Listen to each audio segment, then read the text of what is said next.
সড়কপথে রেল ক্রসিংয়ে যানজটের ভোগান্তি দূর করতে বদলে যাচ্ছে রাজধানীর টিটিপাড়া লেভেল ক্রসিং। এই রেলপথে ট্রেন চলাচলের সময় সড়কে আর ব্যারিয়ার ফেলতে হবে না।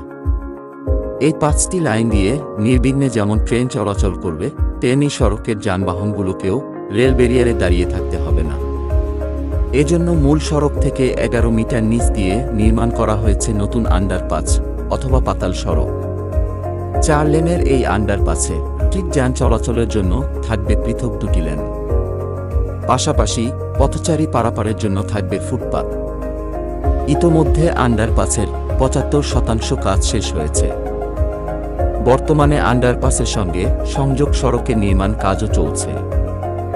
আধুনিক এই আন্ডারপাসটি যানবাহন চলাচলের জন্য আগামী নভেম্বরে খুলে দেওয়া হবে। আধুনিক এই পাতাল সড়কের নির্মাণ কাজের জন্য আগামী 4 মাস বন্ধ থাকবে টিটিপাড়া কমলাপুর সড়ক। রাজধানীর টিটিপাড়া লেভেল ক্রসিংয়ে 6 লেনের আন্ডারপাস নির্মাণ কাজের কারণে 4 মাসের জন্য বন্ধ করে দেওয়া হয়েছে টিটিপাড়া কমলাপুর সড়কটি। যানবাহনকে বিকল্প সড়ক ব্যবহারের জন্য ঢাকা মেট্রোপলিটন পুলিশকে অনুরোধ জানিয়ে পদ্মা রেল সংযোগ প্রকল্প থেকে চিঠি দেওয়া হয়েছে।